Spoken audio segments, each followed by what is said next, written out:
And that minister can say that he has money from the federal government on a partnership arrangement with the province of Nova Scotia, that he has money to build houses in this province. Why doesn't he put his 50-cent dollars up and build those units? Mr. Speaker, the only reason they're not doing it is they don't consider it a priority. They do not consider the plight of people less fortunate than most of us here a priority.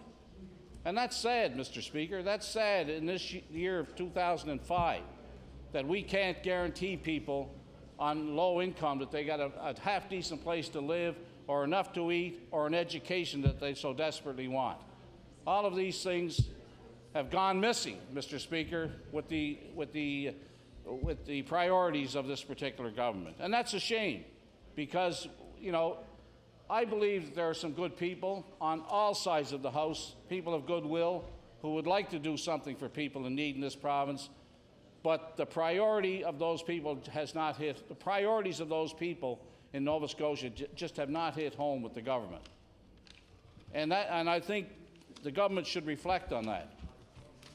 That if they can boast about surplus, and they can boast about the business record, and they can boast about the employment record, and we've heard it day in and day out, if they can boast about what kind of legacy the departing ministers and the Premier are going to leave, well, I suggest it's awfully hard for me to explain those legacies to the people that I represent down in Sydney who are in need of housing or who have less than adequate incomes to support their children, and indeed are trying to get a half-decent education to get off the system and can't obtain that because of the lack of interest in those programs by this government. So, Mr. Speaker, I certainly will have another opportunity on some other bills I see here to maybe say a few remarks, and maybe if the word housing or community services shows up in any one of these, it will encourage me to get back on my feet and have a few more words to say. Thank you very much, Mr. Speaker. Thank you. Recognize the honourable member for Richmond.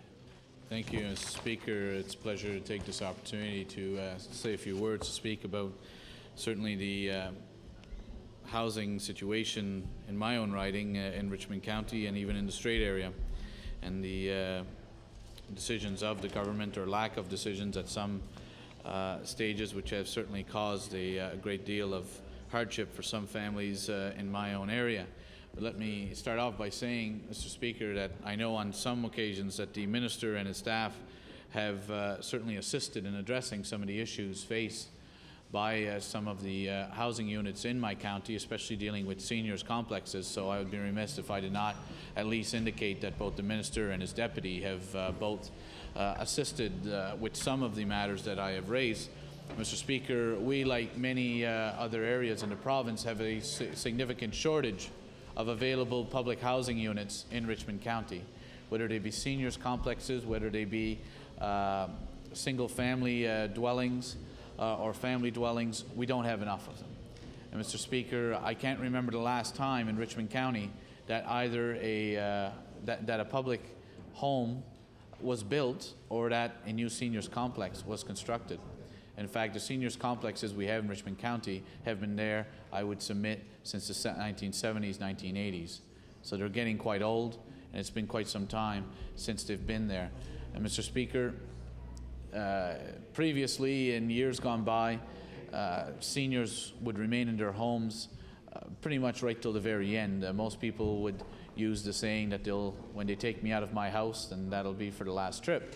Mr. Speaker, more and more seniors today, when they're reaching the age of 65, are looking for smaller accommodations, which are easier to care for, in some cases that do not involve stairs, that the washrooms are more accessible, and because of that, we certainly have a changing demographic in our society, and with that brings a new need for proper housing units in our areas. And I can tell you, Mr. Speaker, other than one of the seniors complexes in Richmond, every other seniors complex has a waiting list for people who are actually trying to get in, and in some cases are waiting for quite some time before they are able to secure one of these highly coveted, I would say, housing units, seniors units here in Richmond County. Outside of and with those seniors units, as I've mentioned, Mr. Speaker, some of them are getting quite up in age, and I was pleased to see that, I believe it was last year, a number of improvements were made to the seniors complex in Loosedale, Richmond County, where new siding was put on the building, changes were made to the interior, and I believe new doors were installed in each of the apartments. So there has been some investments made, but at the end of the day, it's improved the units we already had, but it certainly hasn't put in any new units in Richmond County. And I'm curious as to whether the minister might be able to indicate to this House when he envisions new units being constructed, either in Richmond County or anywhere in the province, for specifically for seniors. Because I can tell you that with the new program he announced, there was a proposal that initially was put in by Developmental Madame. I know the minister actually was preparing to come down to make the announcement, but at the last minute, when they put all the numbers together, they didn't add up. It just did not add up. It was impossible with the amount of money being made available under the program through both the provincial and the federal government.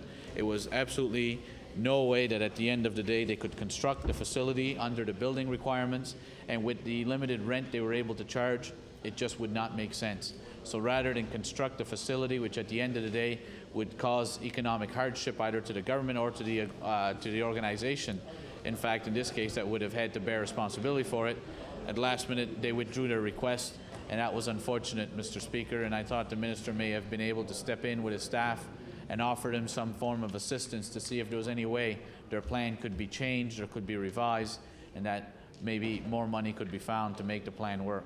That didn't happen, Mr. Speaker, so we continue to have that shortage which I referred to in Richmond County. As far as some of the public housing units that are made available, again, Mr. Speaker, through my office, I'm continually calling and writing to the gentleman responsible for housing in the Strait area, asking and pleading for families, especially single parents with children, to try to be able to access one of these units. And it's become next to impossible because it's a matter of waiting till someone actually moves out of a unit before a unit becomes available. And so the waiting list continues. And one of the unfortunate trends which I have seen in Richmond County, due to our proximity to the town of Port Hawkesbury, which is in Inverness County, a lot of families are, rather than wait to find adequate housing in Richmond County, although they want to remain there, are turning and going to the town of Port Hawkesbury to find accommodations in that community. Mr. Speaker, this is losing children from our school system. It's losing individuals from our population, and I would submit to you that it is having an overall negative effect on our communities when such events occur. Mr. Speaker, there's no doubt that any time that we talk about housing or legislation in this legislature, it gives an opportunity for MLAs to be able to talk about some of the situations that they face in their own constituencies and some of the challenges that exist. You know, Mr. Speaker, as I mentioned, Richmond County, like many other rural areas, our population is getting older all the time.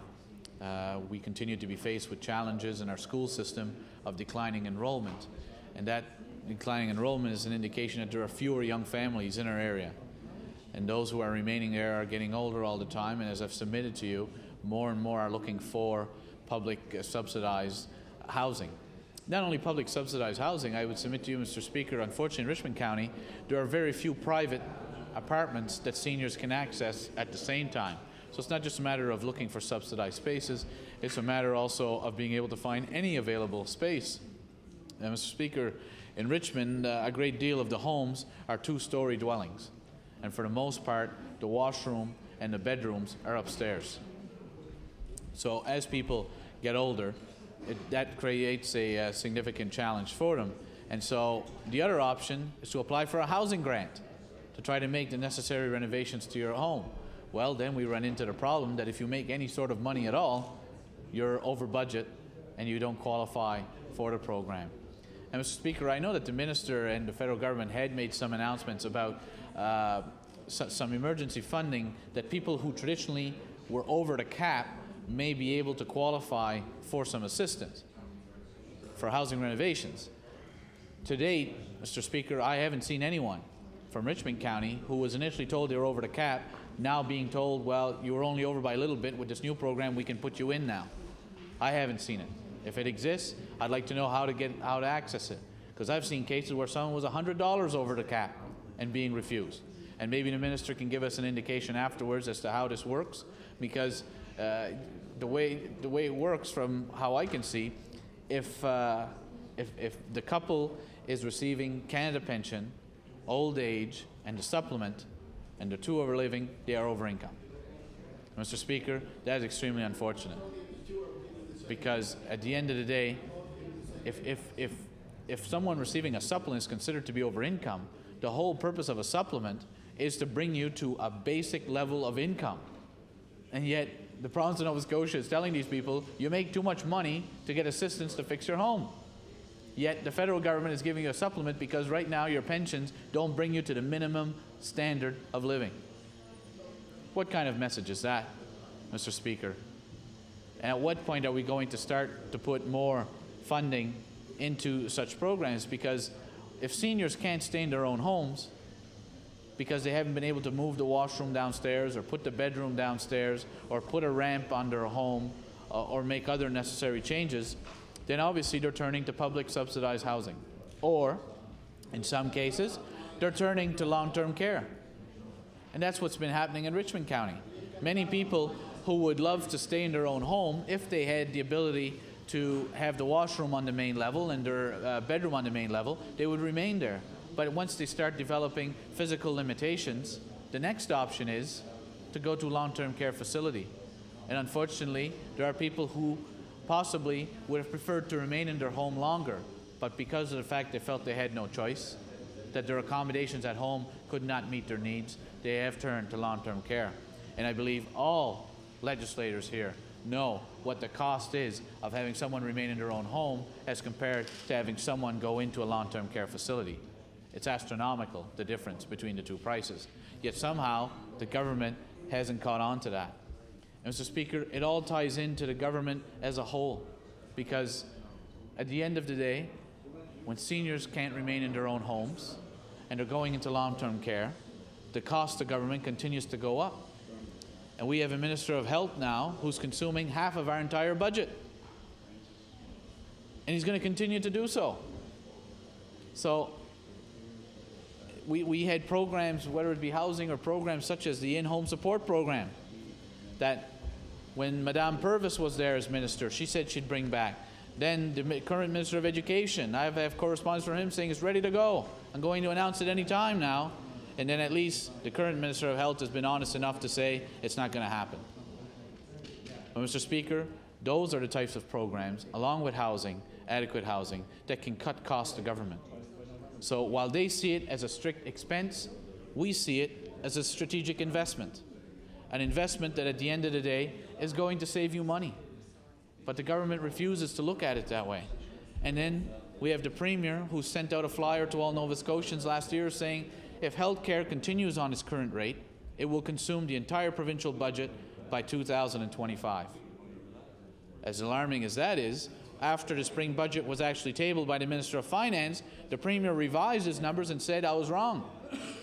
Healthcare having increased 9% last year, 11% this year, it's actually going to consume the entire provincial budget by the year 2020.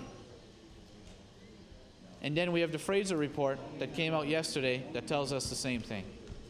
And yet I remember, Mr. Speaker, at the end, once the budget was passed last session, the Premier said his #1 priority was to address the crisis in healthcare funding. And I'm curious because maybe it's just me, but I haven't heard him say a word since. I know in this session he hasn't given us any indication. I haven't heard anything from the Minister of Health to say that they've somehow developed some strategic plan to bring healthcare costs under control or to start some sort of a review of it. They haven't said a word. Minister of Housing hasn't said a word as to how he's going to try to keep seniors and keep Nova Scotians in their own homes longer, to keep seniors who need public housing in their own communities.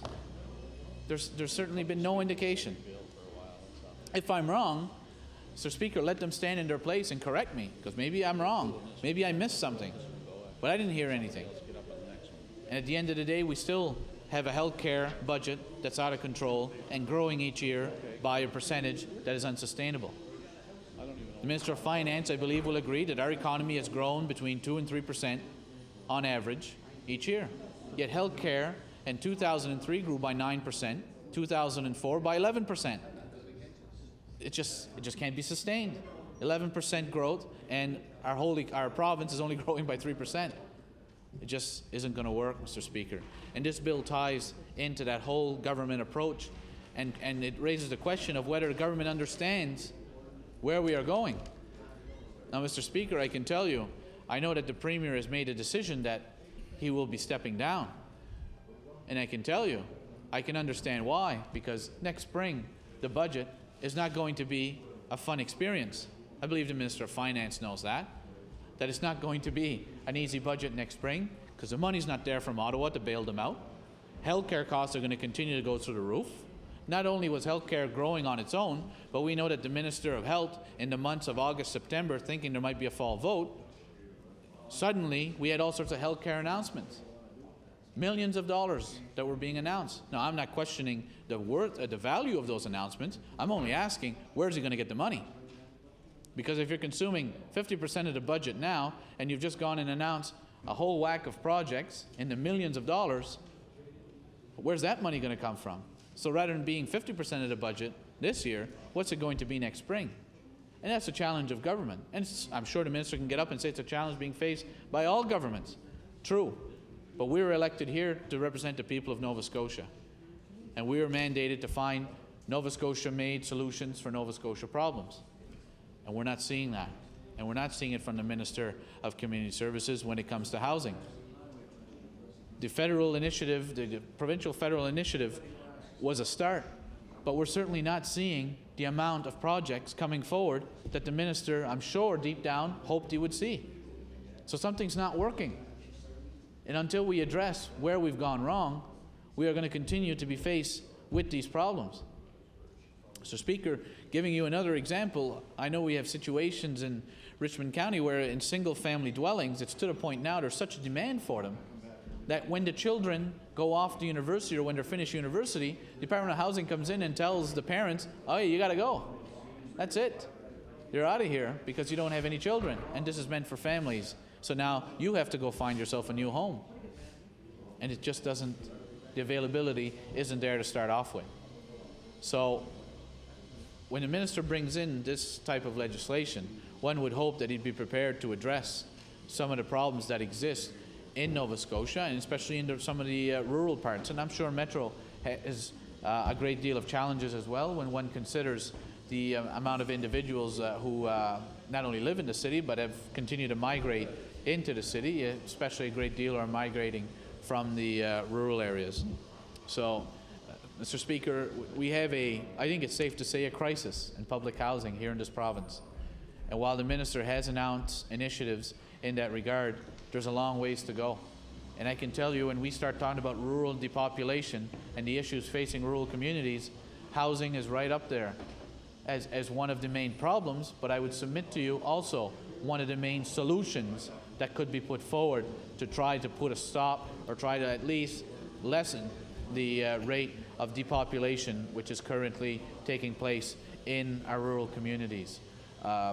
I would like the minister, Mr. Speaker, when he has the opportunity, to tell us, has the government fully withdrawn from constructing any more subsidized public housing for either seniors or single families in this province?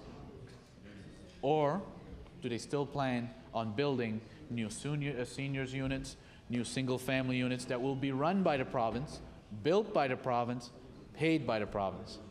Because if they are, I'd like to know where they're going, because I know they're not coming to Richmond County, because we haven't seen any in years. I've been elected 7 years, and I can tell you there hasn't been any in 7 years, and having lived there all my life, I think I remember the last time they constructed some that was on Highland Street, and I was a teenager. Not that I'm very old right now, Mr. Speaker, but that was still at least a good 15, 20 years ago. So that's a long time that we've gone without any new construction. And we have communities in Richmond County, and I think of communities such as Lower River, Evanston, Whiteside, that has no public housing at all available.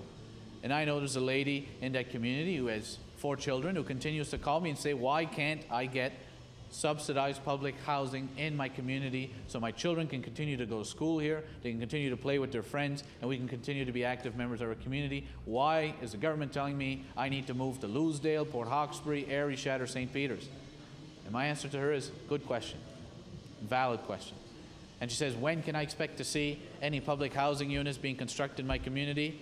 And I have to tell her, I have no idea, because I can't get a straight answer out of anyone as to whether we can even hope to see any new public housing coming into communities such as the Evanston, Whiteside, Lower River area.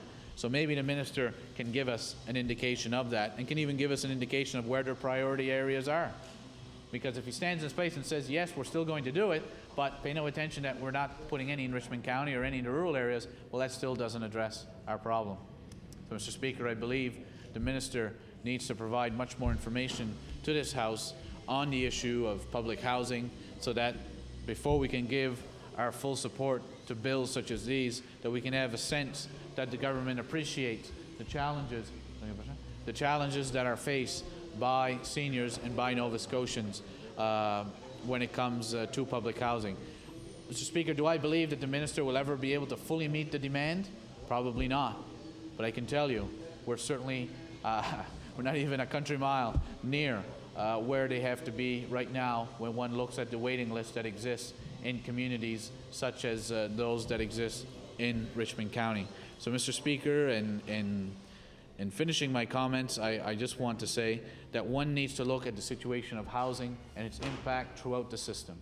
Its impact on health, its impact on rural depopulation, its impact on the taxes being paid in municipalities, the impact on volunteers to help community groups, the impact it's having on our education system when children are leaving to go to larger centers and abandoning the rural areas. It's a whole big picture that one needs to look at. One would hope that with this bill that the Minister of Community Services will reflect on the importance of that division of his department, because I know he has a large department and he takes care of thousands of clients, and maybe housing isn't always considered to be that large of a priority. But I can tell you, Mr. Minister, where I come from, it is a large priority, and there's a large need, and we have a large problem, and we need solutions. And we want to work with the government, but something has to be done. Because to date, we thought we had a proposal and we lost it. And I don't know how much effort was put in to try to resuscitate that proposal from his department, or to try to find extra funds to try to make the numbers work at the end of the day. So we cannot sit back and have the minister tell us, well, there's funding there, and bring forward proposals. We tried and it didn't work. So we need to do something else. And hopefully that something else will be leadership from the minister and leadership from the government. We're prepared to work with him. Community groups are prepared to work, but they're not equipped to do it all on their own. They need leadership. Here's an opportunity for the minister to show that. Thank you, Mr. Speaker.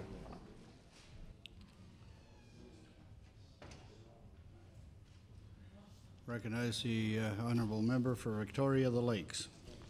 Thank you, Mr. Speaker. Mr. Speaker, I want to take a few moments to speak on Bill 230.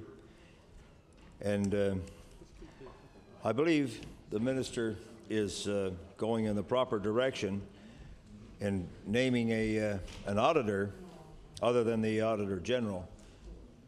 Given the size of the department, the amount of funds that he handles through his department, the amount of clients, and the differences or the differentials or, in his portfolio that covers an extremely large basis of housing differences from community service clients to regional housing to senior citizens housing. And Mr. Speaker, you've heard me mention in here that about 75% of my calls were road related, transportation related. And I've noticed recently that more and more we're getting calls on people calling from housing, wondering how long they'll have to wait, or more importantly, they're looking for assistance on how they can get their application approved. And it's kind of heart-rendering right from the fact that sometimes we'll question them and ask them how much is their income. And once they hear the income level, we can pretty well tell them then and there. I've tried that, and they get upset. So what we'll do is have an application sent to them. They submit the application only to know that their income level is too high, maybe just $1,000, $2,000 over the limit, and they don't qualify. In all my experience since '91 with dealing with housing situations, it's always been a priority of the governments in power to look at whether the roof was leaking or not, whether they had water, and whether they had heat. And those were kind of the three priorities that they used to focus in on whether the application was approved or not. But back quite some time ago, windows, doors, floors, ceilings, anything at all that would cause an improvement to the property were looked at, and then they kind of went by the wayside. But Mr. Speaker, we hear about the energy program that the government has brought in. But what good is an energy subsidy when the heat that you're creating is going out through drafty windows? I've been in houses that the doors will not close, especially once the season comes that frost becomes the #1 enemy, where the old floors will heave, the doors will twist and turn, and they just will not close. They're not closing properly to begin with in the summertime, but in the wintertime, Mr. Speaker, when the door has to be kicked and shoved and pried to try and get it closed, or a blanket put around the bottom of the door to stop the heat from escaping, it's a large waste of fuel, and 90% of the time, it's either seniors or the children that are suffering. Mr. Speaker, also the minister in his portfolio, I know they've introduced a single access system in regards to people getting into senior citizens' homes, and the single access system has kind of taken away from the local input. And what I'd like to do is I'd like to cite a lady that from my community in Bulledry down in Big Burdor, Edith McKenzie. Mr. Speaker, there's a lady who, fiercely independent, as all rural Scottish descendants are, with my experience with them, and stayed at home right up until recently, and had agreed then that she will go to the Alderwood Guest Home in Baddeck, which is a short ride from Bulledry, and she has relatives in Bulledry, of course, in Middle River, in Baddeck, and the surrounding areas, so family can visit her on a timely basis and on a frequent basis. But what has happened, because of the single entry access, a bed came available in Port Hawkesbury. Now, Mr. Speaker, we're talking an hour and a half from Bulledry and an hour from Baddeck, and this lady is now up in Port Hawkesbury, and this not only is creating a hardship on the family to visit more frequently, but it's causing an awful lot of stress on this elderly lady who just literally hates to be where she is, and the family can see a deterioration in this lady by being where she is. And that's the only way that she will eventually get in Alderwood, is if she would accept a bed where it becomes available. But it was rather ironic that the very day that she went to Hawkesbury, because of her name on the list, the person directly behind her was put in Alderwood, and the person in Alderwood didn't want to be there. But they have to stay there until a bed becomes available in their preference area. And so a little bit of flexibility could have allowed that person to exchange places with Mrs. McKenzie. Mr. Speaker, I hope that the minister will, in the proposal of his new budget, will see fit that to get the approval of this government to put more dollars in so that seniors and people who apply for the old-fashioned word grant, when it's in a housing improvement program, that they will raise the levels of income, which will substantially affect a lot of the applicants that are applying for this. It's heart-rending when you have a senior couple that are making about $23,000 or $24,000, and they're just over the limit, and you can't do anything for them. The same with a single person that's just over the limit. So I believe that's one area that the minister could probably lobby his caucus for, and see if the government would be willing to increase the funds there in that. And Mr. Speaker, maybe there could be two levels of the housing applications. One that they presently have now for their 3 priorities, and then another level where we go back to looking at the windows and the doors that would keep the heat in that is so costly to produce. So, Mr. Speaker, I can see the reason why the minister would want to have a separate auditor other than the Auditor General, and that will be good. We have to know where our money is being spent and keep it in line. We too often see money go out the window along with the heat and it's never recouped. So, Mr. Speaker, I hope that the improvement of that is one, but I also would like to be repetitive and say that I would hope that the minister would also look at increasing the level of financial level for that area where people that are just being cut off, even a few $1,000s in each bracket would make a big difference, especially to the applicants. And with that, Mr. Speaker, I'll thank you for the time to speak on the bill, and hope that the minister will abide by some of the suggestions that I have put forward. Thank you. Recognize the member for Clare. Thank you, Mr. Speaker. Mr. Speaker, I'm pleased to rise and say a few words on Bill 230, an act to amend Chapter 213 of the Revised Statutes of 1989, the Housing Development Corporation Act. Mr. Speaker, this act talks about changing from the Auditor General to appointing an accountant to look after the books of housing. Mr. Speaker, every week, and I'm sure I'm not the only member in this House, every week I receive calls from residents from Clare looking for housing units or looking for housing grants. And I'm quite sure every member in this House throughout Nova Scotia, I'm sure receives those calls on a weekly basis.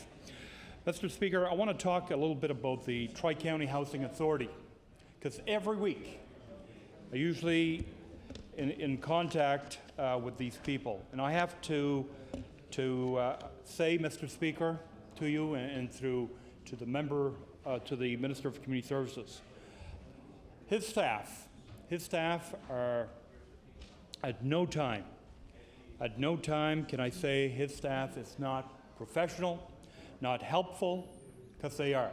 They've always been very professional. They've always been very helpful, but on the short end of this, Mr. Speaker, everyone recognizes, and I certainly recognize, that staff working with the Tri-County Housing Authority have limited resources to work with. And that's the sad part, because right now in Clare, Tri-County Housing Authority has 65 housing units available, and they have 4 single dwellings for families. So again, when I look at 65 housing units and they're full all the time, there's waiting lists. Exactly how many those waiting lists are unknown, but I know every week I do have calls, I do have people coming in looking for a place to stay.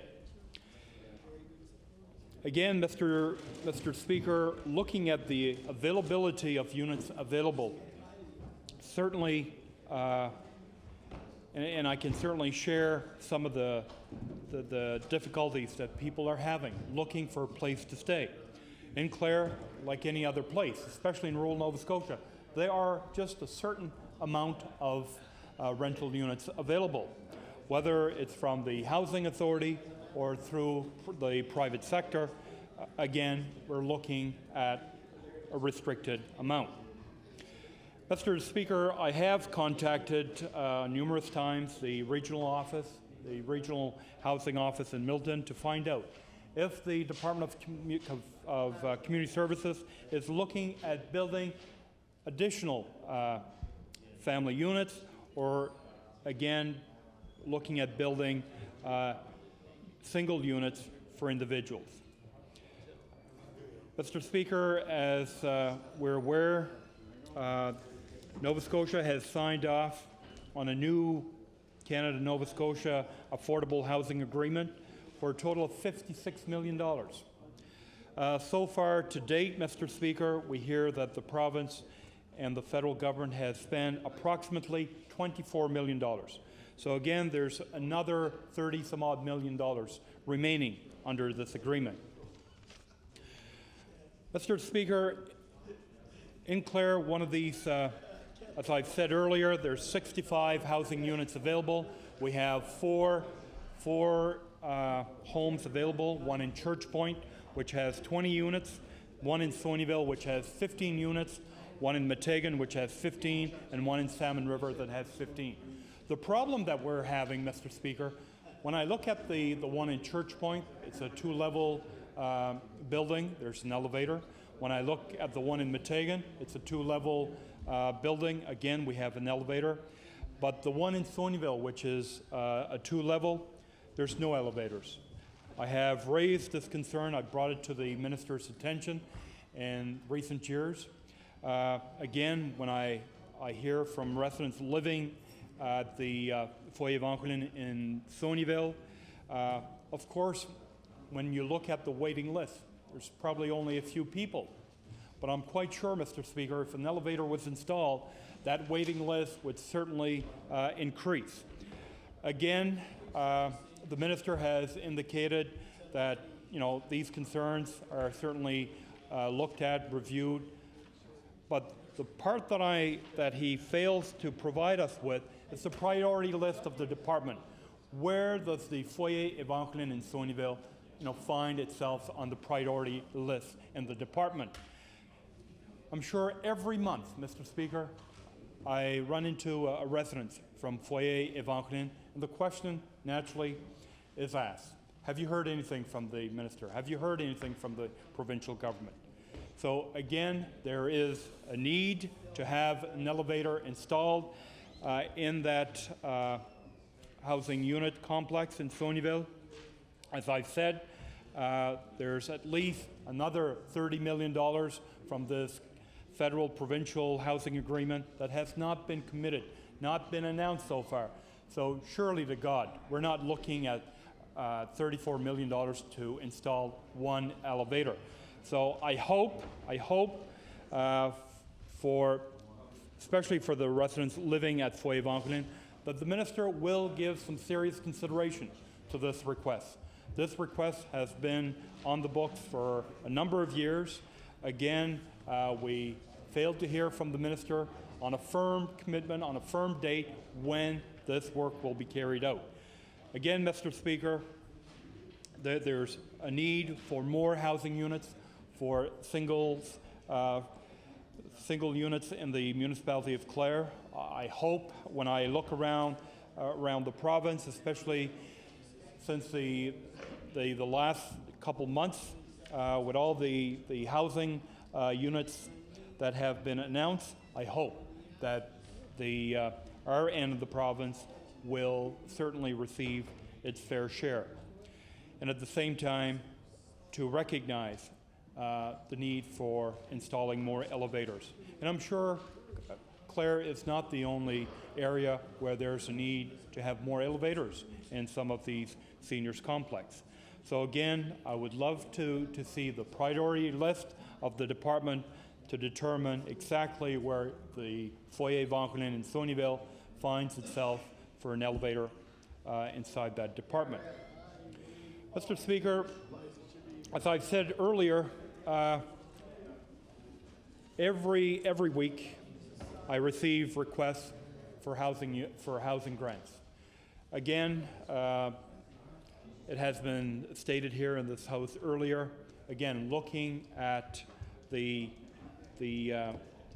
restrictions that are currently on the books that allows individuals to qualify or not to qualify. So quite often, Again, the level of income is low, but yet just slightly, and we see this practically all the time. Not by thousands of dollars, but less than $100. And unfortunately, because of the department's policy, because of the housing policy, a lot of the people that do apply, unfortunately, do not qualify to apply for a housing grant to help carry out some repairs on their house. So this is very unfortunate.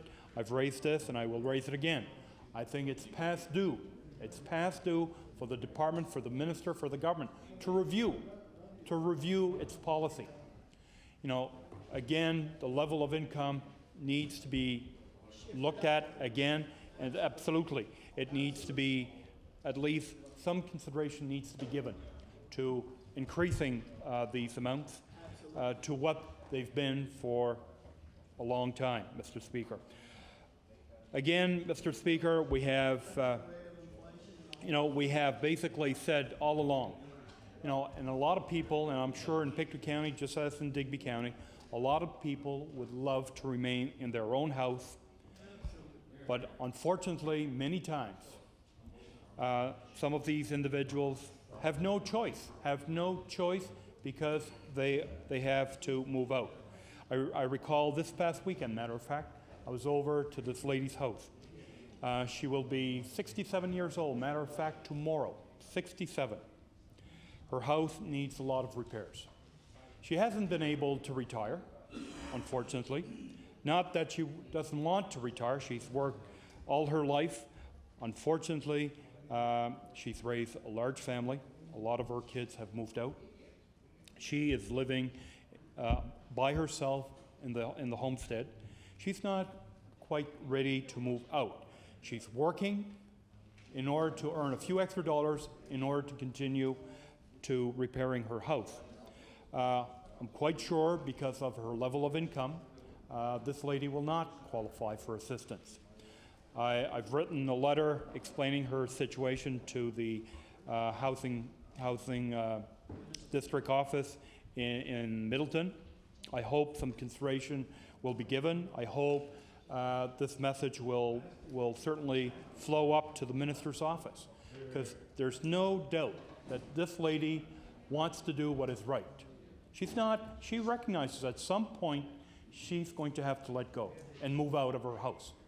But right now, she is certainly willing to continue, even at the age of 67 years old, to work in order to gain and earn a few extra dollars in order to do some most needed repairs to her house. So again, I hope that the minister and his staff will certainly give some consideration to this application. And I know that this lady's not by herself in this province. There are others like her.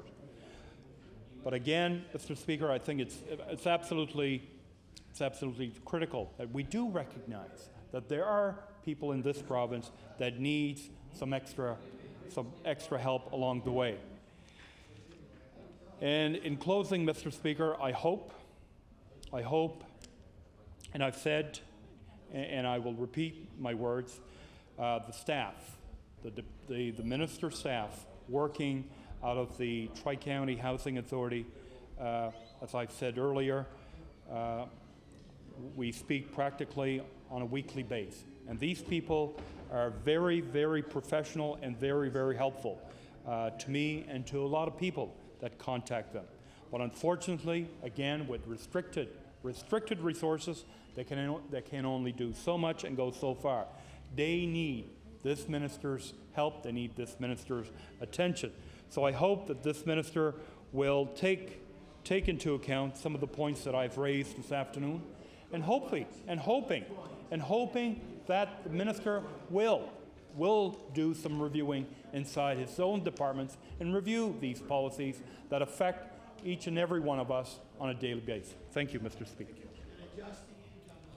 343.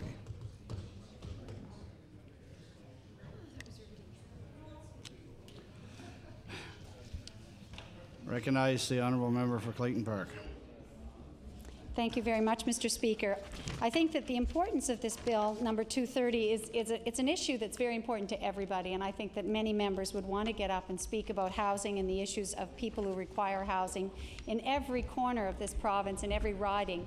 There's a lot of need for affordable housing and for support for our housing authorities and the organizations that support them. Certainly in Metro, we have a number of public housing areas and supportive housing. And I have a few issues with that I think are important to raise. I think on the point of accessibility of these areas, desirability perhaps, the philosophy behind public housing, and how we determine where people will be housed when they haven't got proper housing to keep them safe. So there's a number of issues. In my own riding, there are no public housing units available, which is a difficulty in the Clayton Park area. If people do fall upon times when they, for the multitude of reasons that can happen, when they become unemployed, or perhaps there's a family breakup, or a question of abuse, and there's a family left without a home, there are no affordable housing or public housing options in Clayton Park. And so that leaves a lot of people having to leave a neighborhood where their children are settled, where they're in schools, and where they have friends and support systems. And that's as important as anything else, having that support system. So that is one of the issues that we have a worry with. And I also know from sitting at the Public Accounts Committee last February, when we talked about the new affordable housing program, a lot of the money was being directed into rent subsidies. And I think that that's something else that here in the legislature we do need to spend some time, Mr. Speaker, and consider and look at, because providing a rent subsidy that will help a family live in an apartment that's beyond their means otherwise, especially low-income families, it helps in the immediate circumstance. It helps for the crisis they're in at that moment, but it doesn't help in the long run. And at the end of the 10 or 15 years, however long the agreement is going to run with whichever agreement, at the moment it's a federal government agreement, at the end of that period of time, we still have the apartments and that shelter available, but not available anymore to the low-income families that have been sheltered there. And so it seems to me to be a short-sighted approach to providing assistance to low-income families and people who need support. And, I think, again, the idea of ownership, and we've talked, I know a number of members have risen and talked about Habitat for Humanity and the difference between working towards ownership of a home or being given ownership and the idea of renting or living in public housing. It's very different. Again, it's the philosophy of how we take care of people who are most in need. So I'd like to have that sort of recorded as well, that we need to look again at the philosophy of how we are housing people who are most vulnerable. And what we're doing as well is we have over the past, not in recent years because we haven't built more public housing, but we've grouped our public housing all in one area. And so now we have certain corners, certain areas of the city that have been a place where people who are poor, and there's poverty and the issues that surround poverty are all concentrated. And it's like putting a magnifying glass on the problems that are associated with poverty, whether it's nutrition, whether it's crime, whether it's violence in those communities. All of it gets magnified because it is concentrated in one area, and the families that live there haven't got the safety and the perhaps the ability to let their children grow in a safer environment with different influences around them, a different neighborhood or community around them. That's right. And certainly living in a brand new neighborhood, an area like Clayton Park West and Glenbourne subdivision, and there's many other brand new sections that have been built in that area, thousands of people living there. I can attest to the fact that there was no social planning, that there was no attempt to say we could within this area very easily nestle other homes that would be more affordable for families. I was not on the council for most of the planning for that area, but I do believe that council should be asked to move in that direction. And I'd like, while I'm talking about Clayton Park and the riding of Clayton Park, to mention the very large project that's coming up, and that is the redevelopment of the Mother House property, which is, as everyone knows, I hope, on top of the hill above Mount St. Vincent University. And the Sisters of Charity have owned that property and, in fact, the entire university for many years. And in their redevelopment, when it was decided that they could no longer afford to maintain such a huge structure. It's a very, very large stone structure. When that was being redeveloped, they decided that they would look for bids, of course, and ask developers to come forward with suggestions. And I was councillor at that time, and I fully expected that the application that would be accepted would be one to tear down that building because it is large and expensive to maintain, and that they would simply build big homes or condominiums, and that would be the end of that. But actually, the proposal which the sisters chose is from United Gulf, which is a Halifax-based company. Also, another one of their names is Greater Homes, probably better recognized by the public. And United Gulf did provide a proposal which includes some more affordable housing within the plan. And that was, in fact, what appealed so much to the Sisters of Charity that it actually became their preferred option when they chose that plan for redevelopment. And it will be some years down the road before they get there, because the first part of the project is going to be centered entirely on the large stone building, the mother house itself, and it'll be a redevelopment of that historic building. And although it's only 50 years old, it really is a building that has become very synonymous with that part of the city. And it will now be adapted to have a private school within it, and some housing, some apartments, some commercial uses. And it's a gigantic building, so it has different quadrants that will be developed differently. But that will be the focus of the first few years of their work. And it also includes another home for the Sisters of Charity within it. But I think what's really important, and it's the first time I had ever seen a proposal coming to a landowner to decide on development that was largely chosen because of the aspect of social responsibility. And so that within the confines of making money and developing a property which is going to have wonderful views and be close to the city, they also kept in mind the idea of providing a social element, an idea of trying to help the public and provide affordable units within those condominiums. And I think that's...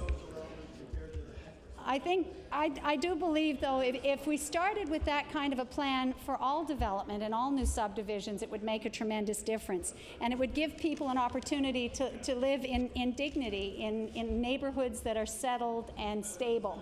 So I think it is a start. It's a step in the right direction, perhaps sends a signal to other developers that this is something that can actually make a project more attractive.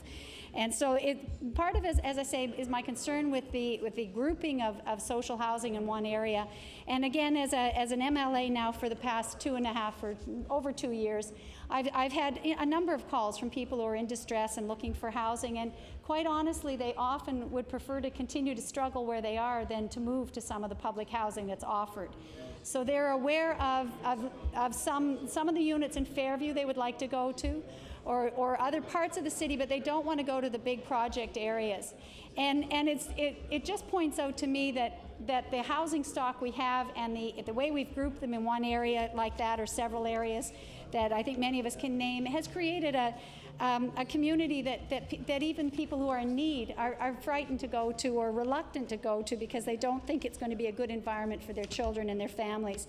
And I think that we need to reassess that, and maybe there needs to be some dramatic changes made in maybe redistributing where those homes are. I mean, that is a big project, and that's something for the future, but it really does need to be looked at, because I don't think it's sustainable the way we're doing it today. I mean, not for the long term.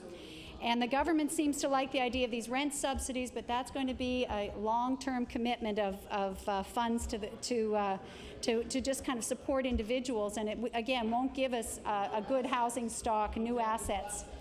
And so I think that's an important point to be concerned about as well.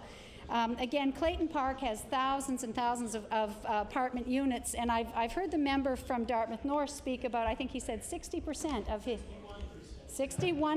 of his residents are in apartments in multi-unit buildings. And I would hasten to guess that Clayton Park is very much the same, although I don't have as accurate a figure, so I'm going to ask him how that was calculated. But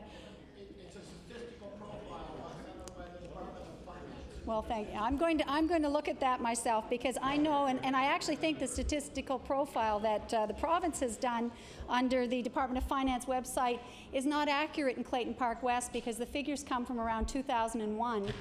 And I can speak from experience. In 2001, none of those units, Parkland Drive didn't exist. There were no units between Parkland Drive and going that way to Carney Lake Road. So we have literally, dozens of new buildings, and each one of them is including, anywhere from 60 to 100 units. And they filled up very quickly, so I know the people are there in those buildings. And so it's also created an environment with its own problems as well in terms of housing and perhaps looking at the needs of individuals. But when I look at this Bill 230 in particular, it strikes me it's really a bill, I suppose, to address accountability within the Nova Scotia Housing Development Corporation. I'm not really sure of the rationale as to why we're changing to a regular auditor from the Auditor General. I know that we support this bill. We have no difficulty with it if it improves accountability or flexibility for the department. We're happy with that, but there's so many other issues that could have been addressed under the umbrella of housing. And I think it's very important that those issues do come to the fore, and that perhaps we could invite them again to the Public Accounts Committee to discuss the nature of affordable housing and the program that is now going forward. Again, we have to remember that's going forward with considerable financial support from the federal government, but it requires the buy-in of the province. And if we don't move on it and have a sound strategy, in fact, the clock is ticking and this program is due to run out. I think we're more than halfway through the 5 years of that plan. So I think it's really important that all members of the House follow this very closely and make it known that we want to see new units built. And I frankly do not want to see the money siphoned off into rent subsidies when we have an opportunity to really improve the housing for people that are on low income or on social assistance. And I think, the time is now to really address that in every community. The announcements that have been made to great fanfare are things that people were excited about, whether they were the 6 or 8 units that went in on Creighton Street, I think, which were designed for people whose income was up to $50,000 a year. We do know that from some of the press that was associated with that.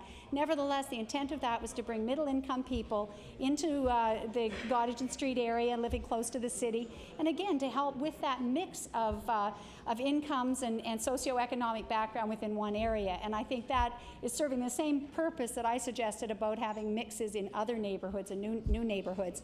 But at the same time, that was greeted very warmly, as were the units in the Annapolis Valley. But they've been very small in terms of where they're coming in, just a few here and there.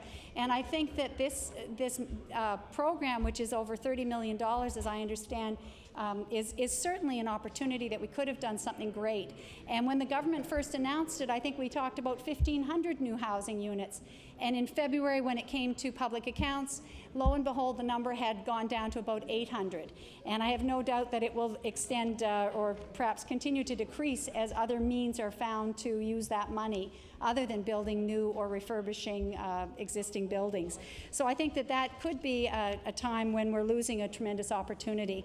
Again, because Clayton Park has a mixture of housing, we have, I've mentioned, a lot of brand new condominiums and apartments, but we also have areas where the apartments are older and where we have a lot of newcomers, sometimes refugees. They're quite visible in the community around Clayton Park Junior High, along the top of Fairview as well, as the member from Fairview would be well aware. Part of that resides in the Clayton Park riding above Dunbrack, and there are homes there as well that are of a low-income nature. But again, we need to support all of those to be redeveloped and to be made into better homes, and perhaps to allow for ownership. And so with that, Mr. Speaker, I would like to take my seat and allow other speakers to have a chance. Thank you.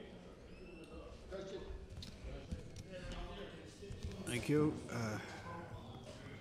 I'll recognize the Honourable Minister of Community Services. Mr. Speaker, I'd like to thank those members opposite that made some constructive suggestions. Housing is a very important subject for all Nova Scotians, and I welcome their interest. And with that, I would like to close a debate on third reading of Bill number 230, the Housing Development Corporation Act. Question. Motion is for third reading on Bill number 230. Is the House ready for the question? All those in favor signify by saying aye. Aye. Contrary minded, nay. Motion is carried. Bill 230, entitled an act to amend Chapter 213 of the revised statutes 1989, the Housing Development Corporation Act. That the bill do pass, order that the title be as read by the clerk, and order that the bill be engrossed. Recognize the Honourable Government House Leader. Mr. Speaker, would you please call Bill number 243, the Emergency Measures Act? Bill number 243.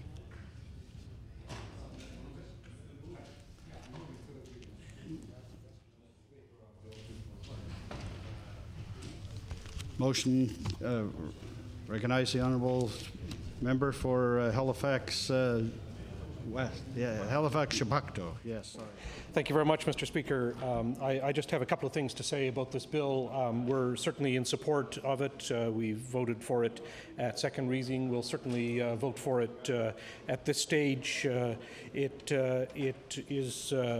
And I'm speaking only because there's one point that I wanted to raise. Unfortunately, at no stage of the proceedings have we heard specifically from the minister about one concern that I identified for him.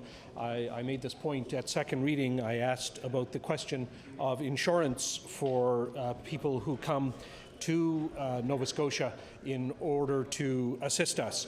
What this bill does in its essence is that it provides for putting in place reciprocal agreements between Nova Scotia and other jurisdictions, particularly American jurisdictions. Now, we know that what happens in the case of an emergency, of course, is that jurisdictions do want to come to each other's aid. We welcome aid from the Americans. We're happy to give them aid. In fact, this week I presented and the House accepted a resolution in which we recognize the actions of one of the staff members of the Department of Community Services in our province who had been to the southern United States during the aftermath of Hurricane Katrina. He was a volunteer who went to work for the American Red Cross for about 3 weeks. He set up a shelter. He was one of those people who was there attempting to offer comfort and assistance to those who were so dramatically displaced by Hurricane Katrina in the United States. And of course, we know we have a long history in Nova Scotia of being the beneficiaries of assistance from Americans when disasters have struck here. We have only to recall the Halifax explosion and the way in which Americans rushed to our aid here. It was a great help to us. It's something we're so grateful for that we continue to remember it this day by the tradition of sending a very fine tree each year in December at Christmas time to Boston in recognition of that. It's a tradition that's been kept up now for I guess 80 years, and this is because we remember that the Americans came to our aid. And the only question that I asked was the question of insurance when people come here. I hope that no one is going to be standing at the border trying to prevent a physician or a nurse or an engineer or anyone else who comes to Canada in order to offer aid to us in Nova Scotia should some disaster strike us. Indeed, the whole point about these reciprocal arrangements that are to be put in place between Nova Scotia and other jurisdictions, including American jurisdictions within the framework of the amended Emergency Measures Act, is to facilitate the movement of people back and forth. But there are two kinds of insurance that we have to think about. One is workers' compensation arrangements for people who might come here in order to work. And indeed, there is a provision that's already in the bill, not in the bill, but already in the Act, that deals with the extension of workers' compensation benefits to people who come to be here during emergencies. However, that's framework. What we need to hear from the minister is that, in fact, such arrangements with the Workers' Compensation Board have been worked out, have been put in place, and actually work. We don't know that. We don't know it because the minister hasn't put it on record. Now, I understand that indeed arrangements have been worked out with the Workers' Compensation Board to put in place coverage for people who come here so that if they're injured while they're on the job, as indeed might occur during the course of an emergency, that indeed they're not left without workers' compensation coverage if these people who come to assist us are injured. I wouldn't want that to happen. I'm sure no one here would want that to happen. We want something to be put in place. I gather from informal talks with the minister that something is in place, but we don't have details. All I really ask with respect to that part of it is that the minister give us details at some point. However, there's a second part. And the second part has to do with protection for people who might be patients or clients of any professionals who come here to offer assistance. Now again, this is something that I'm sure is addressed in the framework agreement. Informally, in discussions with the minister, he told me that this is exactly the kind of thing that will be included in the agreements. But I've yet to hear him say it officially on the record. I would like to see it officially on the record from the minister.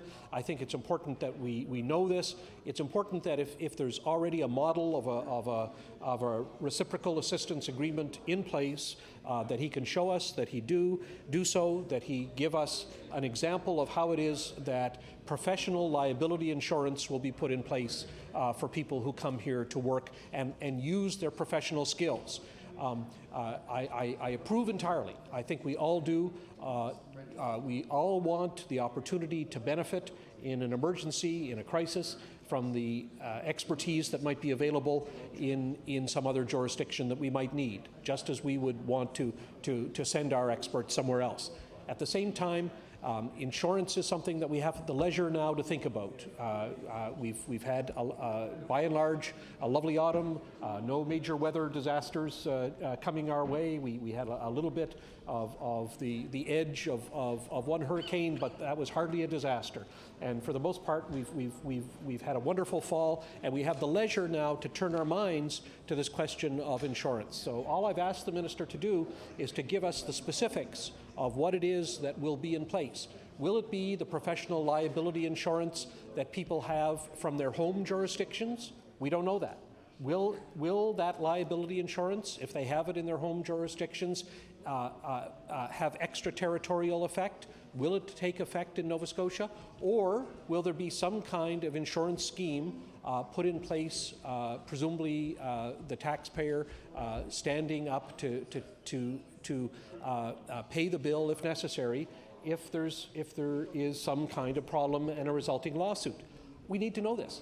Are we putting ourselves as taxpayers in Nova Scotia on the hook if there were to be, say, a medical malpractice lawsuit against someone who came as a volunteer from some other jurisdiction?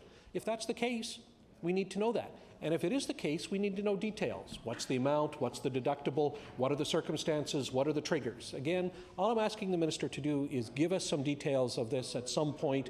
Unfortunately, it wasn't put on the record at second reading, and I've yet to hear it at this reading. So those are the only concerns that I have. I speak only to flag these concerns. I'm sure there are answers for them. I'm sure that the Honourable Minister and his departmental officials have turned their minds to these questions. I'm sure that in due course we will get an answer. It's unfortunate we haven't had it so far. Nonetheless, that isn't a reason for holding up this legislation. We're certainly prepared to support it. We supported it at second reading. We'll support it at third reading. We'll see it go forward.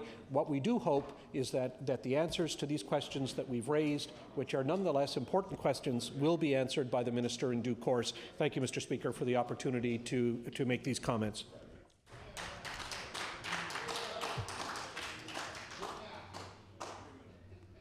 Recognize the honourable member for Digby.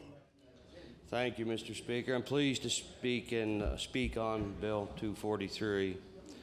Mr. Speaker, this bill seems nothing more than a name change from Emergency Measures Organization to Emergency Management Office.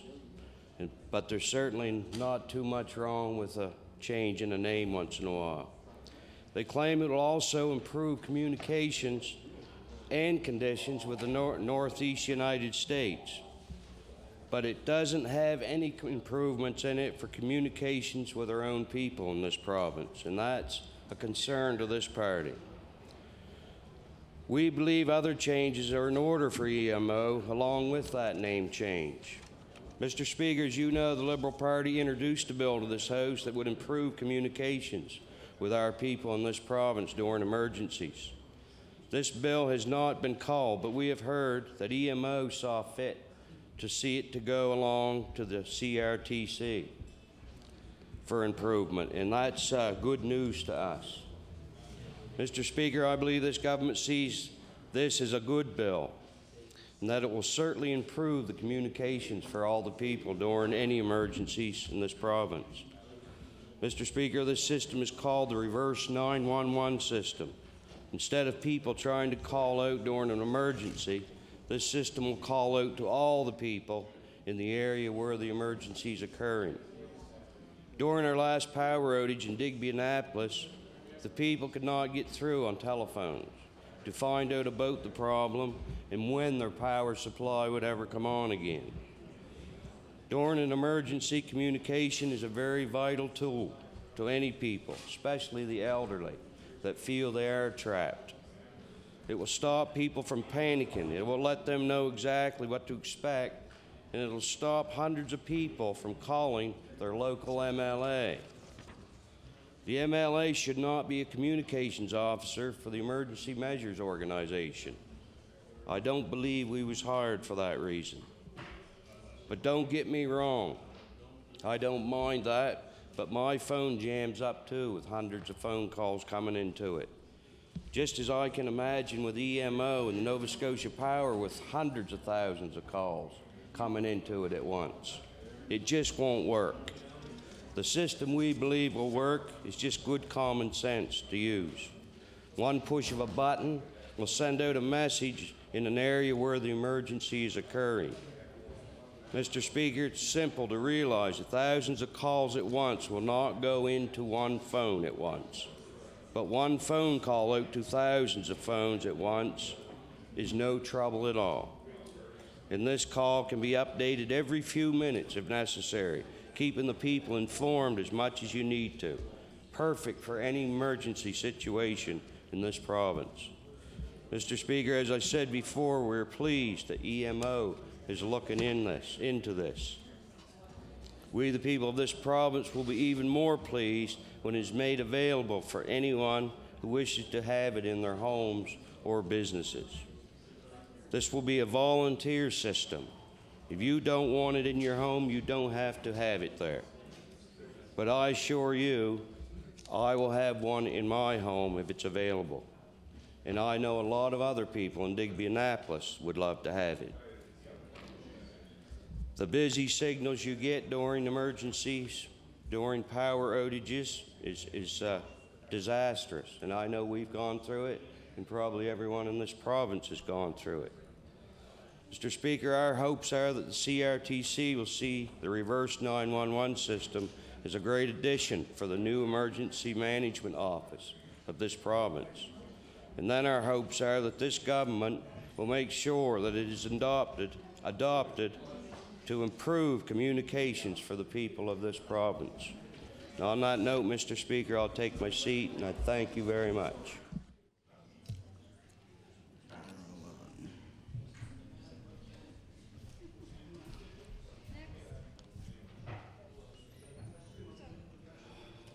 Recognize the Honourable Government House Leader. I move third reading. Question. Question has been called for third reading. Bill number 243. All those in favor signify by saying aye. Aye. Contrary minded, nay. Motion is carried. Bill 243, entitled An Act to Amend Chapter 8 of the Acts of 1990, the Emergency Measures Act, and Chapter 376 of the Revised Statutes 1989, the Public Service Act. I order that this bill do pass. I order that the title be as read by the clerk, and I order that the bill be engrossed. I recognize the Honourable Government House Leader. Mr. Speaker, would you please call Bill 251, the Public Service Act? Bill number 251.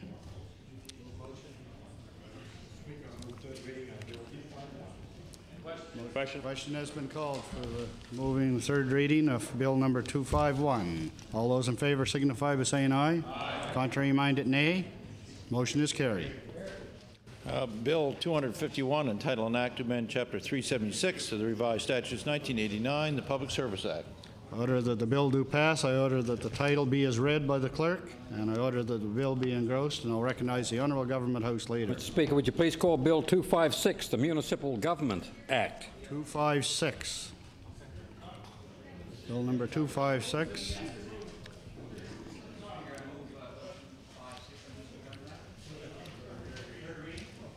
Third reading. I recognize the honourable member for Dartmouth North. Thank you, Mr. Speaker. And I want to say that this is a long-awaited piece of legislation, particularly around the addressing of the issue of vacant buildings.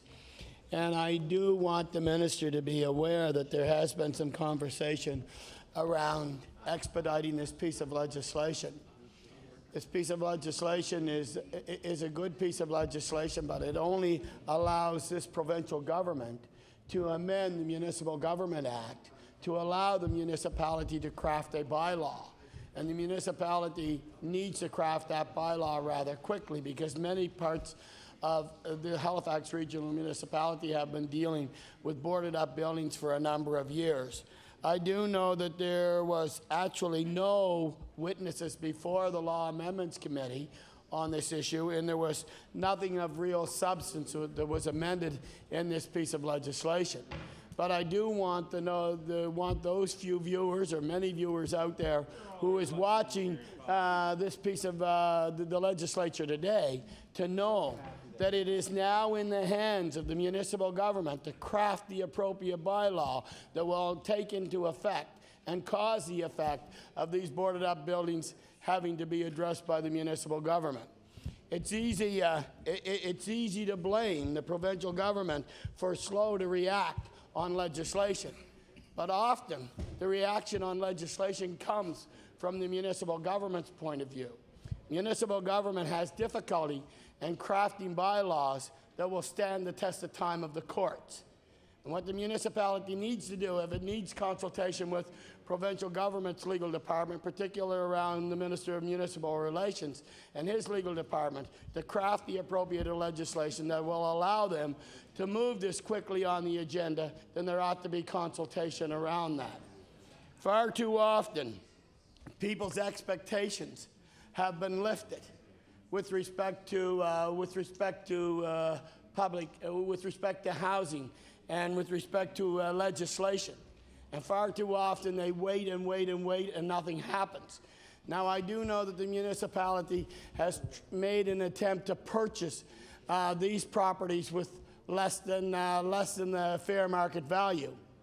But expropriated properties by all levels of government cannot happen unless there is a fair market value assessment done to these particular properties. So I think we need to recognize that there will be some time, there will be some consideration with respect to crafting this bylaw, and that I don't believe it's going to happen overnight. And I do know that there are a number of councillors within the Halifax Regional Municipality that recognize that these boarded up buildings stigmatize the neighborhoods. As a matter of fact, there were former speakers to the Housing Development piece of legislation that just recently went through this House through third reading. And many of the members who spoke on that piece of legislation indicated quite clearly how communities become stigmatized. And those communities, Mr. Speaker, become stigmatized because of the lack of social planning and development of those neighborhoods and those communities.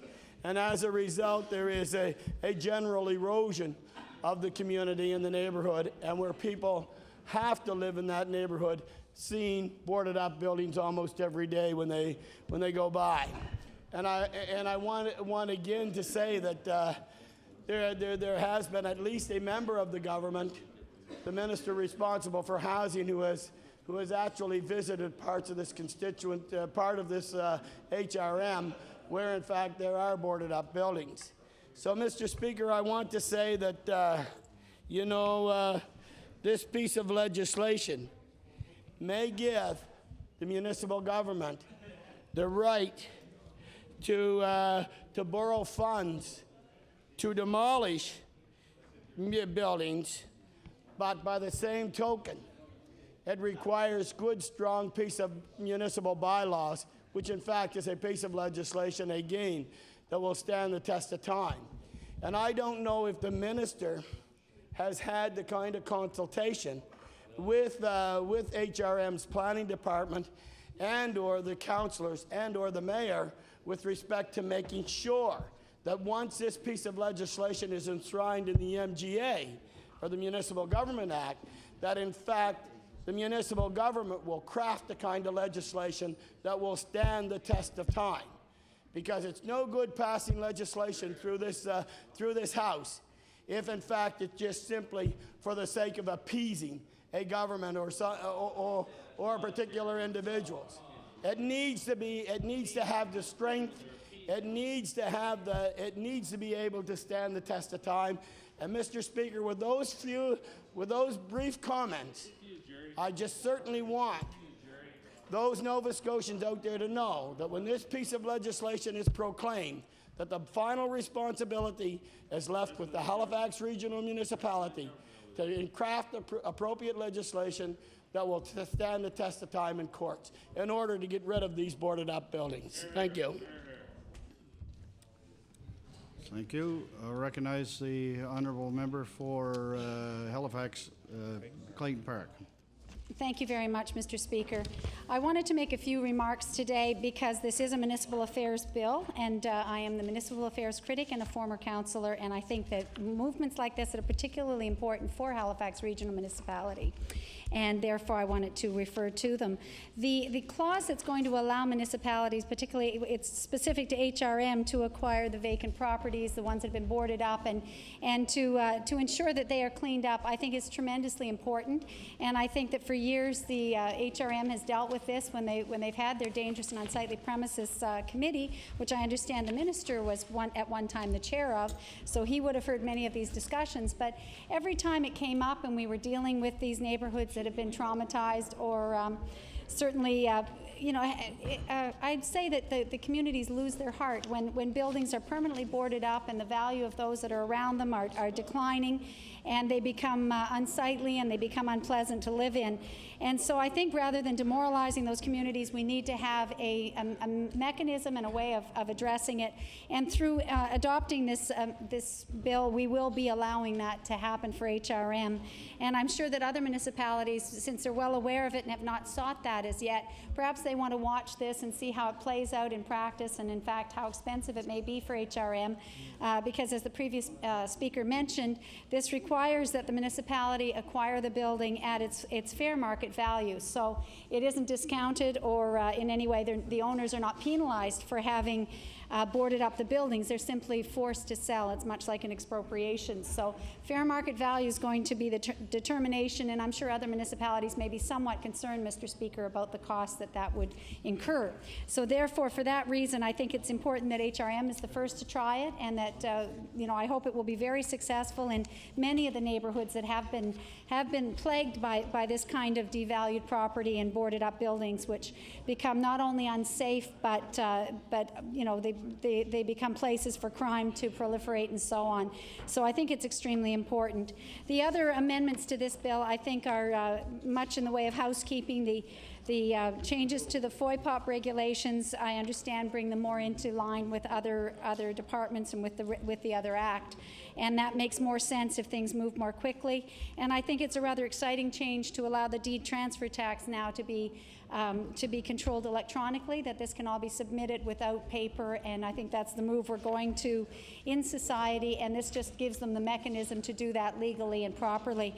And I think, again, that's important for government to be keeping pace and to also make services more responsive to the needs of the public, because when we rely more on paper copies and signatures and so on that have to be handled as hard copy, it really does slow things down, and people expect government to be a little bit more responsive to the available technology and needs. Again, we know that not all municipalities charge the deed transfer tax. That's something that's optional. It is a source of income for many of them, and HRM certainly does charge that, I believe, to the amount that's allowed in law. So they will be looking forward to that, I am sure. And as I say, the other changes to the Act we have no difficulty with. So I think that the best part of it is the ability to now acquire the buildings that have been boarded up and do something to improve neighborhoods that are under siege. So thank you very much, Mr. Speaker. 423. Excuse me. I recognize the Honorable Minister of Service Nova Scotia Municipal Relations to close debate on Bill number 256. Mr. Speaker, I'm pleased to close debate on the bill. Primarily, this bill is housekeeping matters to allow for municipalities and businesses and lawyers to use electronic business, e-business, in the day-to-day operation of their practices. However, as was pointed out by members opposite, it does also allow for the opportunity for a municipality to have a greater tool to deal with derelict and unsightly premises. We believe it's good legislation that will enable the municipality to deal with some ongoing and outstanding issues, and I'm pleased to move third reading of this bill. Question has been called for third reading of Bill number 456. All those in favor signify by saying aye. Contrary minded, nay. Motion is carried. Bill 256, entitled An Act to Amend Chapter 18 of the Acts of 1998, Municipal Government Act. I order that this bill do pass, order that the title be as read by the clerk, and order that the bill be engrossed. Recognize the Honourable Government House Leader. Mr. Would you please call Bill number 258, the Building Code Act? Bill number 258. Recognize the Honourable Minister of Environment and Labour. Thank you, Mr. Speaker. It's my pleasure to move third reading of number 258, the Building Code Act, and I look forward to any discussions that may take place in the House.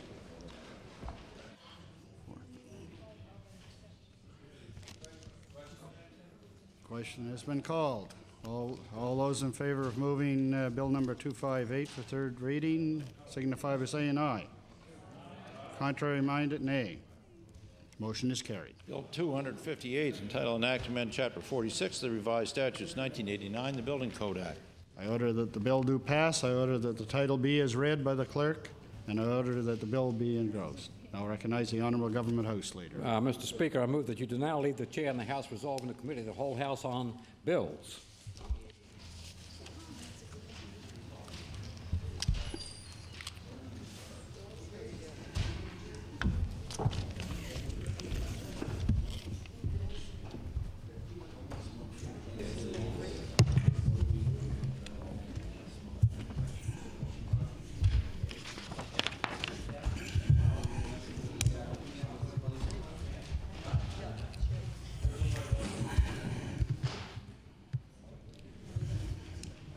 Piece of paper. Piece of paper.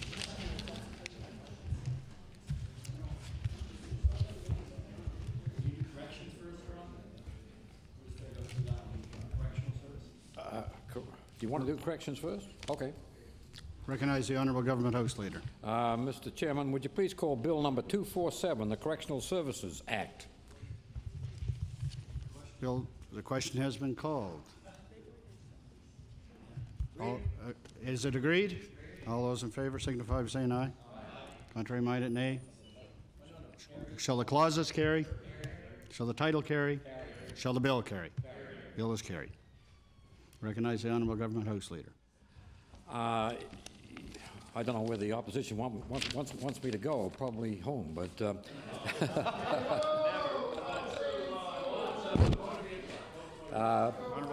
Mr. Chairman, would you please call Bill number 254, the Motor Vehicle Act? Bill number 254, the Motor Vehicle Act. Recognize the Honourable Member for Cole Harbour Eastern Passage. Thank you, Mr. Chairman. I just want a couple of words. As this bill comes forward here at Committee of the Whole House, there is going to be certain amendments being moved by my caucus, and I just, for the record, want to make clear what that is. There will be an amendment, because this is a bill that deals with the drunk driving provisions to toughen them up. And one of the ones that the government, when they were in opposition, passed was an impounding of the of vehicles, and it was never proclaimed. And our caucus will be moving an amendment to ensure proclamation of those provisions, which we think are important. And we don't understand why in 1999 they were never approved, proclaimed. The second one is one with regard to the current act. We would like to see some form of proclamation date, a final date by which it will be proclaimed. And given what happened with the bill in 1999, I think we just want to make sure that it will be proclaimed at some point. And there's a third one that we'll be moving with regard to the suspension of licenses, moving from 24 hours to 14 days if your blood alcohol level is above 0.05. So as we go through those bills, those will be amendments that we'll be making. What did he say? Yeah. Okay, shall clause 1 carry as amended? It's carried. Shall clause 2 carry? Carried. Shall clause 3 carry? Okay, recognize the member for Cole Harbour Eastern Passage. Thank you, Mr. Chair. This is the one where, and maybe I'll pass these out for those who, can you make sure the House leaders get them first, please? This is an amendment that we'll be moving as a new clause 3, which states that subsection 279C, subsection 4 of chapter 293, as enacted by chapter 32 of the Acts of 1998, is amended by striking out 24 hours in the second last line and substituting 14 days. Mr. Chair, this would change. There's a current law in Nova Scotia that if you are stopped and you do the roadside test and your blood alcohol level is between 0.05 and 0.08, which is not the legal limit, 0.08 being the legal limit, you get a warning and your license is suspended for 24 hours. MAD Canada had asked that that actually be increased to 14 days, and we are moving a motion to increase the suspension of that suspension from 24 hours to 14 days, and that's the clause I so move, Mr. Chair. Shall carry? It's not. It is not carried. Shall clause the remainder of the clauses carry? Clause 3. Shall clause 3 carry? It is carried. Clause 4. Shall clause 4 carry? Carried. Recognize the member for Cole Harbour Eastern Passage. Thank you. Clause 4, I believe, is the proclamation clause on this bill. And so, Mr. Chair, I have two. I'm just trying to look at my amendments to make sure I do this in the right order. So I'll start with this one, Clause 4. It's an amendment. Again, can I have these passed out to the House leaders first? This is an amendment to the proclamation clause. It would delete the current clause, proclamation clause, and it will state that this act comes into force on January 1st, 2007. The piece of paper coming around actually says December 31st, 2006, but I'm amending that to say January 1st, 2007, or such earlier date as the Governor and Council orders and declares by proclamation.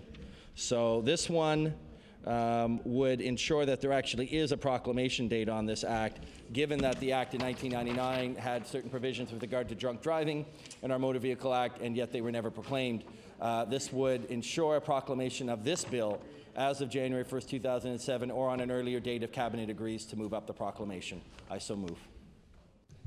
Shall the amendment to Clause 4 carry? Carried. It is carried. Clause 5. Shall Clause 4 as amended carry? Carried. It is carried. Clause 5. Okay, I recognize the member for Cole Harbour Eastern Passage. Thank you. Mr. Chair, I'm just sort of looking at this one. It's an amendment that would actually add a new Clause 4, so I'll just go ahead with the amendment. And again, can I have these handed out so that the House leaders, I'll give you yours now. And one to the House leader. And then start with the House leader and then. So this is a clause that deals with the amendment that was made in 1998. Sometimes I say 99, but it was 98. This was a bill that was introduced by then the leader of the third party, and the member for Pictou Centre at that time, now the Premier. He introduced legislation at that time to make things tougher with regard to the drunk driving provisions. And what was done at that time was a certain impounding of vehicles for those who were caught drinking and driving. And yet that provision was never, impounding of the vehicle was never proclaimed. So this section, I'll read it out. Section 5 of Chapter 32 of the Acts of 1998, an act to amend Chapter 293 of the Revised Statutes 1989. The Motor Vehicle Act is amended by A, adding subsection 1 immediately after the section number. Sub B, adding except in section 4 immediately after act in this line. And C, adding the following subsection. subsection 4 has effect on or after January 1st, 2007, Mr. Chair. And it says on the piece of paper May 1st, 2006, but my understanding, having spoken to the government house leader, is that we will go with January 1, 2007. And I so move that one, Mr. Speaker. Thank you. Does the amendment recognize the Honourable Government House Leader? Mr. Chairman, I understand the intent of the amendment that's coming forward from the government, the opposition House Leader, but unfortunately I don't have the full act in front of me, and I'm not sure exactly where he's going to. If he's just going to the proclamation.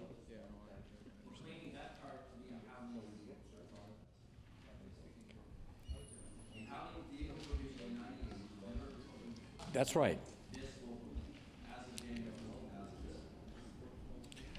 Agreed.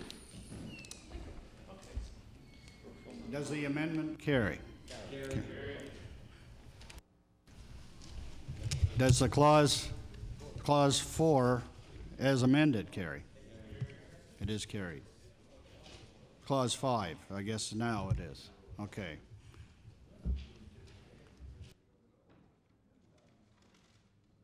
Okay. Do the clauses carry? Does the title carry? Does the bill carry? The bill is carried. Recognize the Honourable Government House Leader. Yes, Mr. Chairman, would you please call Bill 225, the Smoke-Free Places Act? Bill number 225. Is the House ready for the question? Question has been called. Do the clauses carry? Oh, recognize the Honourable Member for Cole Harbour Eastern Passage. Thank you, Mr. Chair. This is the bill that changes the issue with regard to smoke-free places and makes them all bars completely smoke-free. And Mr. Chair, there is one change that we will be making in Clause 5, and we just want to notify you of that as you proceed for today. So you can go 1 through 4. The clauses 1 to 4 carry. Clause 5 carry. Recognize the member for Cole Harbour Eastern Passage. Thank you, Mr. Chair. This one is an amendment to Clause 5. I will again hand those out if I can. Again, House Leader first, if you don't mind. This one, right now, it talks about Section 10 of Chapter 12 is repealed, and we want to delete that and put in place Section 10 of Chapter 12 is repealed and the following section substituted. 10. For greater certainty, Sections 43 to 46 of the Occupational Health and Safety Act apply to a place of employment under this Act. And, Mr. Chair, there's a reason for this. I think when this was first introduced, there was a sense that this Act would create smoke-free places. And it does, to a great extent. It very much moves forward in the direction of banning smoking in places where people work, bars, hospitals, long-term care facilities. But there are still some exceptions. And I think it's important to note that those exceptions are people who live in a long-term care facility, and that's their residence. You could talk about home care workers, who have to go into a private home. Someone in my caucus noted in one of our meetings about a plumber or electrician may have to go into someone's house. That's their place of work, but it's also someone's home, and in those cases there may be smoking involved. And very difficult to legislate that because the issue of private property versus the issue of someone's right to not have to face smoking in the workplace. So what we've done is tried to ensure that the people who do have to go into those workplaces have enhanced rights. And frankly, in Nova Scotia, we have very good provisions for work refusal for unhealthy or unsafe workplace in the Occupational Health and Safety Act, which was passed in 1997. And some very wise people worked on that, Mr. Chair, and I think it's so I think it's important that we recognize that those provisions can apply to the provisions of this Act. I think they would anyway. I think there's nothing in here that changes the law. Someone who's a worker would have the right under the Occupational Health and Safety Act. All this does is in some ways just creates a correlation so that they know and it's clear that the rights that they have are the rights that they have under the Occupational Health and Safety Act. And we think that that's an important change in the sense that it enhances those rights. As people are studying and learning about their rights for not to work in a smoke-free place, they'll have this reference to ensure that the rights they have under the Occupational Health and Safety Act to refuse work are there. They're strong. They're some of the strongest in this country. And people who want to refuse to work because there's people smoking should have those rights as well. So I so move this amendment. Thank you. Does the amendment carry? Does Clause 5 as amended carry? Do all the clauses carry? Title carry? Does the bill carry? Bill is carried. Recognize the Honourable Government House Leader. Yes, Mr. Chairman, would you please call Bill 238, the Cape Breton Family Young Men's Christian Association. Bill number 238. Question has been called. Do the clauses carry? Does the title carry? Does the bill carry? The bill is carried. Recognize the Honourable Government House Leader. Yes, Mr. Chairman, would you please call Bill number 239, the Northern Yacht Club. Bill number 239. Question's been called. Do the clauses carry? Does the title carry? Does the bill carry? The bill is carried. Recognize the Government House Leader. Mr. Chairman, would you please call Bill number 267, the Cape Breton Island Marketing Levy Act. Bill number 267. Is the House ready for the question? Do the clauses carry? Does the title carry? Does the bill carry? The bill is carried. Recognize the Government House Leader. Chairman, it's kind of noisy in here, Mr. Chairman. Mr. Chairman, I move that your committee to now rise and report these bills.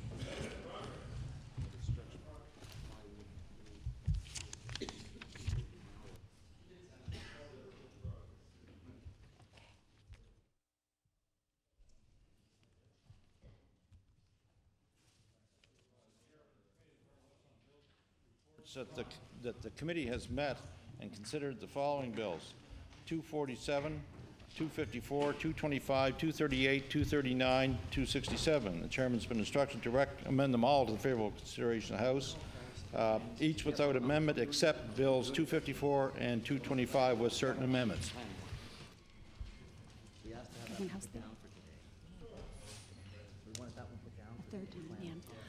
Ordered that these bills be read at a future date. Thank you. I'd like to recognize the Government House Leader. Thank you, Madam Speaker. Would you please call Bill 237, the Maintenance Enforcement Act?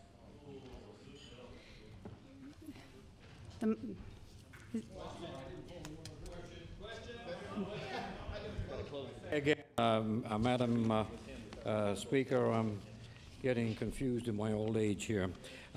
This is private members' public bills for second reading, and I'm calling a bill that is on the floor, Bill number 237, the Maintenance Enforcement Act. Thank you very much. The motion is for second reading of Bill number 237. No? Okay, sorry very much. Yes, I'd like to call the Honourable Member for Cape Breton Centre. Thank you, Madam Speaker. Standing to close debate, I know there was some lively debate, and I appreciate all the input on this. And all I can say to some of the people that didn't necessarily, the person probably that didn't agree with this bill, the only thing I'll say to them that is these people are entitled to their entitlements, as a famous Liberal once said. So thank you. With that, I close debate, Mr. Speaker.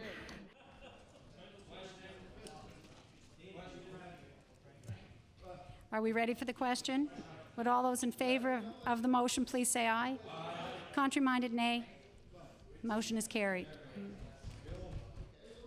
Bill 237, entitled An Act to Amend Chapter 6 of the Acts of 1994-95, the Maintenance Enforcement Act.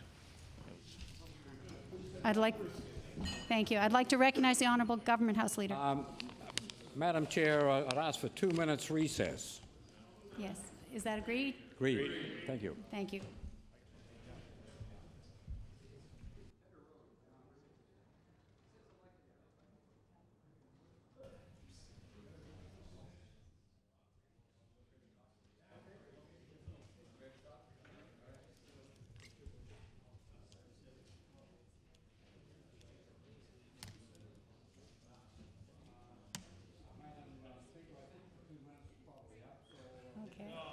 I'd like to recognize the Government House Leader.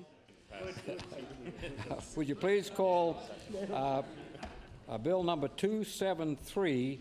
No, I'm sorry, that's not the one. 270, the Professional Planners Act. Thank you. Yeah. I'd like to recognize the honourable member for Pictou East, please. Thank you, Madam Speaker. I'm pleased to rise in support of Bill number 270, the Professional Planners Act. This legislation recognizes the practice of professional planning in Nova Scotia, as well as professionals who practice planning. The bill will enable the Licensed Professional Planners Association to regulate the practice of planning by its members through the establishment of the conditions and requirements of licensing, as well as standards of practice and code of ethics, which will be overseen by a board of peers. This recognition will enable other organizations, professionals, and all levels of government to identify those who are trained and educated to provide professional planning services. It will also help increase the awareness of the planning profession in Nova Scotia and protect the integrity of the profession. Because of this legislation, only members of the association will be able to use the title of licensed professional planners. The legislation is supported. The legislation is indeed supported by other stakeholders, by letter, by organizations closely related to the planning profession, such as Association of Professional Engineers, the Architects Association of Nova Scotia, and the Nova Scotia Development Officers Association. And with those few words, I would like to move the second reading of Bill number 270. Thank you. I'd like to recognize the honourable member for Halifax-Chebucto. Thank you very much, Mr. Speaker. The bill in front of us comes forward in the category of a private member's bill. That's the important starting point and explains primarily why it is that we cannot support this bill. I want to step back and just explain my particular interest in this and what's led me to the conclusion that, as framed at the moment, this bill should not be supported. We all of us have other activities in addition to our obligations here as members of the legislature. One of mine is that I teach part-time at the law school at Dalhousie University. The subject that I teach is land use and land use planning law. That is to say, the subject that I teach is in essence the law around the practice of this profession of planning. It's more elaborate than that because, of course, it's not purely a question of what planners do or what municipalities do. Land use, of course, is controlled by municipalities. It's controlled by the province to some extent. It's controlled to some extent by the federal government, and private law also comes into it. But planning is in large measure of the essence of it. And I want to tell you a bit about how it is that this course is structured. It is, of course, something that's offered to law students. It's offered as a law course. The students who are enrolled in it are second and third year law students. Sometimes I get interdisciplinary PhD students. Sometimes I get students who are enrolled in environmental studies. But what I also get is students who are enrolled in the course leading to the awarding of the degree of Masters of Planning at what used to be known as TUNS, the Technical University of Nova Scotia, now part of Dalhousie as well. Now, it's a requirement for students who are seeking to be awarded a planning degree that for their program to be recognized as appropriate and the kind of degree that will lead to employment, that they have a law course as part of their array of studies. So they come to me. So each year for the last 5 or 10 years, I've had about an equal number of planning students in the course along with the law students. So I find myself immersed in the study of the profession of planning and how its activities actually roll out. I have a great deal of respect for planners. I think planning is an important activity. I think that all municipalities should have planners. I think they should all have official plans. I think they should all think carefully about their plans. I think that they should revise them regularly. I think that they should make efforts to involve the public in meaningful consultations, not only when the plan is devised, but when particular decisions of import are taken. All of this is involved in what planners do, and I'm pleased to be a part of the group of faculty members who are engaged in molding the educative background for professional planners. I try to read widely in the subject. I'm a particular fan. I say this for the benefit primarily of the honourable member from Kings North, who I know likes to read a great deal.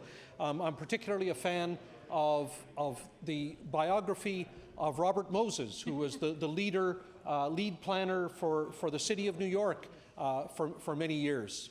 That biography is written by Robert Caro, a Yale University professor who is also now engaged in writing a biography, many-volume biography of former U.S. President Lyndon Johnson.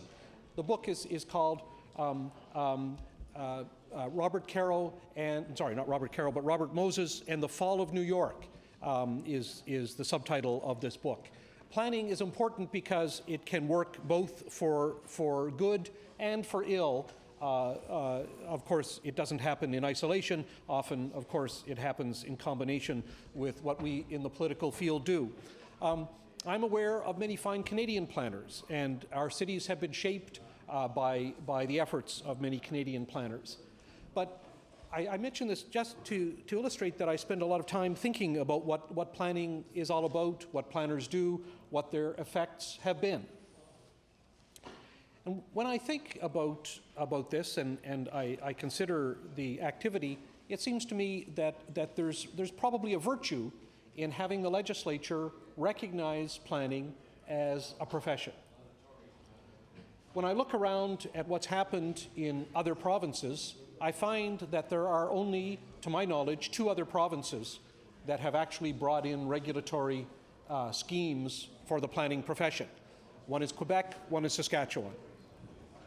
When I look at the legislation there, I don't believe that their bills came forward as private members' bills. I don't know that for sure, but I don't think so.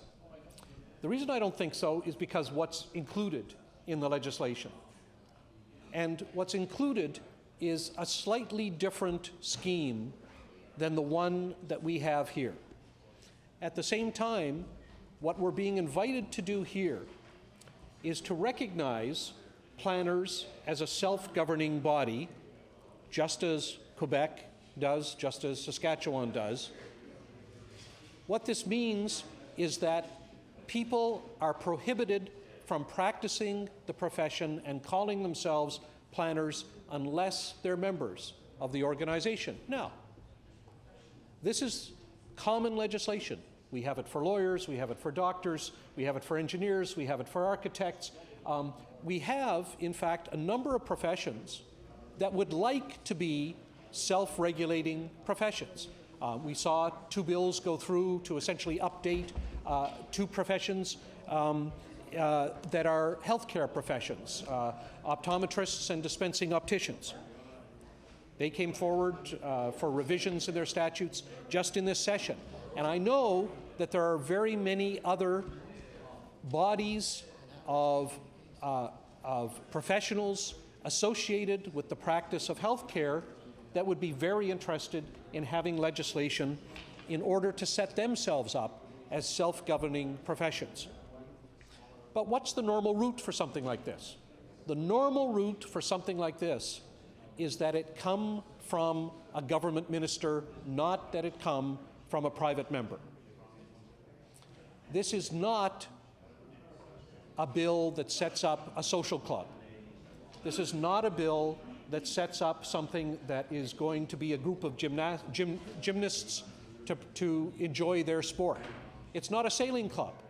We've seen private members' bills that have to do with things like that. It's not a recreation club. Those are the kinds of bills which, if for some reason they can't be accommodated as societies under the Societies Act, could legitimately come from private members before this House. But a bill to set up a self-governing professional regulatory body is not the kind of bill that should come forward as a private member's bill.